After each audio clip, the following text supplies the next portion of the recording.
And joining us over the phone to tell us more about this extraordinary meeting is Ambassador Sou'ad Shalaby, the former Assistant Foreign Minister. Good afternoon to you, Madam Ambassador. Good afternoon. How do you see the outcome so far for the international community efforts to allow aid to the Gaza Strip? I mean, the extraordinary meeting that took place yesterday, one of the main points that they spoke about is allowing aid to flow into the Gaza Strip on a regular basis and basically stop the deprivation of the Gaza Strip of basic human needs. Yes, this joint summit was very important because it combined the leaders of all the countries in Islamic countries and Arab countries. Mm-hmm. And this was a very important meeting that has brought all the leaders, Iran, Syria, Palestine, of course, and all the leaders of the Arab countries in Saudi Arabia for the first time. And the resolution that has taken place yesterday is very powerful because it condemns Israel, and it also commits all the members of the two groups, the Arab group and the Islamic group, to go ahead and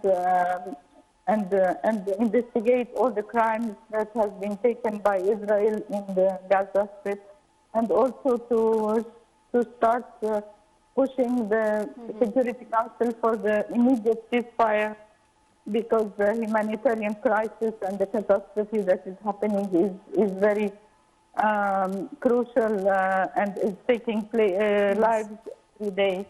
And of course, the Egyptian president has given his speech. It was very also powerful, and it showed that the Egyptian position was always the same since the start of the crisis a month ago, more than a month ago, and accusing Israel of the attacks of being a form of collective punishment, and Egypt also.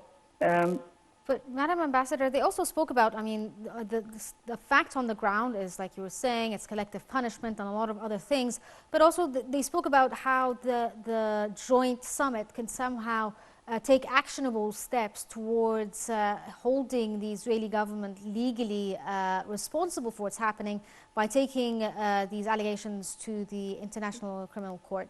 How do you see this step? Yes, this was preceded by a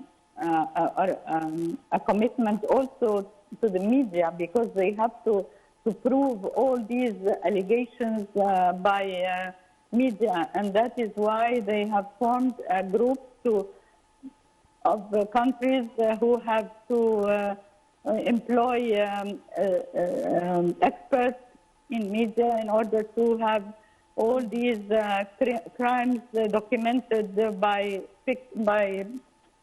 videos, so that when they present them to the criminal court, then the proof is there. Of course, there has been hospitals being bombarded, and even the humanitarian aid that is not passing through is a crime, because they have to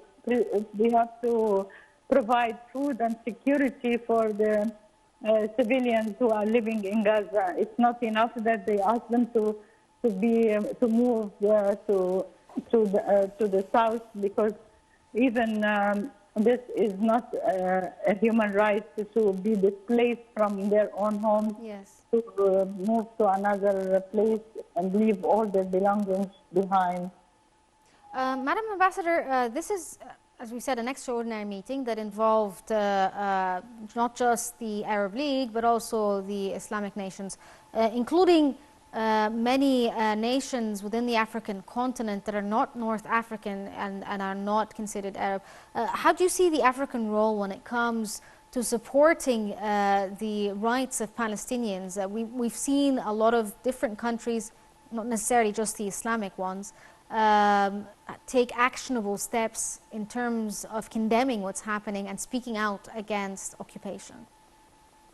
Yeah, I can see many African countries and Latin American countries condemning Israel on the atrocities that are happening, and even some of the countries have already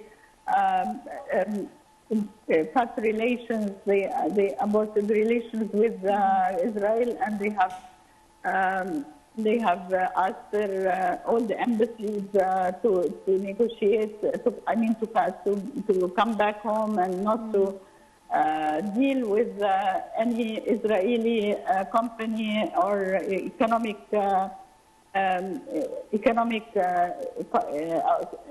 ties with Israel. So many African countries are astonished that this is happening in the 21st century. The genocide that happened in Rwanda, for instance, Yes. have made everybody alert to anything that is taking place against civilians. And this is something very similar that the African countries, the leaders that were there, that were representing the Islamic countries in Africa and in Asia, they all were shocked and astonished, and they were condemning all the atrocities that are taking place, especially that the Israelis are displacing and pushing all the families who have lived in Gaza for the past 75 years. They are pushing them out of Gaza, and this is a human right. It's their human right to stay, and also that there has been a lot of human rights, and also international law that has been breached by Israel. No matter what they say they are not going to touch hospitals because. And then the next day they are bombarding hospitals, and they are killing women and children, and displacing women and children from their homes. Okay. So it is a crime against humanity. Okay, Ambassador Sou'ad Shalaby, thank you so much for joining us over the phone. That was Ambassador Sou'ad Shalaby, the former Assistant Foreign Minister. And we move on to the final report of the show, where more than 300,000 pro-Palestinian demonstrators marched through central London on Saturday, according to the London police, while organizers put the figure at 800,000.